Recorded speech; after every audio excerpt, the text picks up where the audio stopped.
Hello, it's Phillip Taylor speaking from Richmond Green Chambers, and I'm looking today at a book from Tolley, LexisNexis. It's this heavy book here, 2,000 pages. Tolley's VAT cases from inception of VAT in 1973 to 2011. The book is heavy. It's edited by Alan Dolton and David Rudling. There's some very useful information on the back. You can see the book itself. It's very much a very user-friendly book. Paragraph numbering on the sides, which is very helpful. A very large and detailed index at the back, and of course a massive number of cases, which you can see there. Now, this review has appeared on the web in Flickr and all the other places, and it's also in some of the law journals, and this is what we've said about it. My wife Elizabeth and I reviewed this book together, and we took the title "The Bible of the UK VAT Industry," says the Times, and they're quite right. The Times, as we say, has already said it. We can't help repeating it here because Tolley's VAT Cases 2011 is indeed the Bible of the UK VAT industry. And quite an industry it has become too, whether you like it or not. Since the introduction of value-added tax in 1973, the resulting thousands of appeal decisions have constituted, in the words of Dolton and Rudling, an essential commentary on many aspects of the legislation, as well as the impact of the tax on an increasing range of business and private circumstances. Remember about VAT, it's not just about business as a whole, but it's very much the sole trader who gets into this loop, and of course it's therefore something that everybody needs to know about, and you may get a lot of people who know nothing about the law and very little about tax who may come to you for advice. This latest annually published edition, therefore, of Tolley's, the 26th to be precise, contains entries for over 4,000 cases in nearly 2,000 pages. As I say, it's a heavy paperback. It's quite similar in some ways to stone, so do be careful with the actual pages because they're quite flimsy. The title is fully comprehensive, comprising public, court and tribunal decisions relevant to current VAT legislation.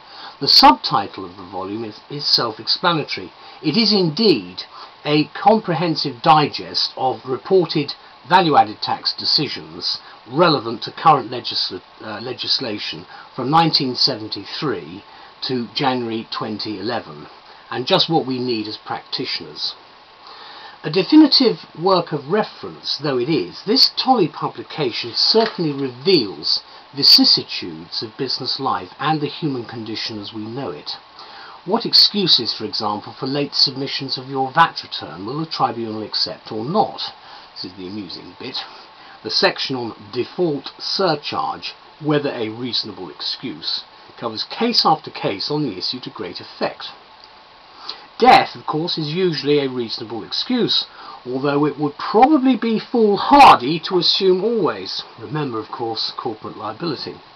Pregnancy and its complications is often a reasonable excuse, but again, not always, especially in the instance of a trader's wife who gave birth to a daughter less than 4 weeks before the VAT return was due. The trader's appeal against a default surcharge for submitting the return late was dismissed. The child's birth, said the tribunal, was an event which must be anticipated for a considerable period. So there. Putting all this aside, no tax practitioner or lawyer active in this field should be without the latest edition of Tolley's VAT Cases. It's a fundamental work. The book is also the ideal reference for accountants, students, company secretaries, or anyone in any way involved in VAT. The publication VAT Intelligence has described the indexing system as far easier to use than the official index to the VAT tribunal decisions, and that's indicative of why Tolley publications are so important. It's a telling statement indeed. So this latest edition contains much new material. The chapters on appeals, business and European community law have been expanded, and there are summaries of more than 50 court decisions and over 100 decisions reached in 2010, plus an introductory survey discussing the most important of these decisions.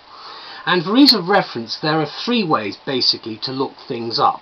The contents list at the beginning of the book, the very extensive table of statutes, and the equally extensive general subject index at the back. Let me just show you those again.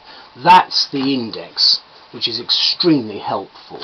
And right at the front, you've got the contents. You've also got, that's actually the main contents section, and you've also got something which I think is very helpful, and that's abbreviations and references. So let me conclude by saying that if you're involved professionally in this often complex area, TOLLEY'S VAT case is the most up-to-date edition, and it should be an essential purchase for you in our view, because it lives up to its description in the Times as a UK VAT industry Bible, and we're very grateful for this area of practice to be covered so diligently by TOLLEY'S LexisNexis, and of course the excellent work of the 2 authors. Thank you very much. Bye bye.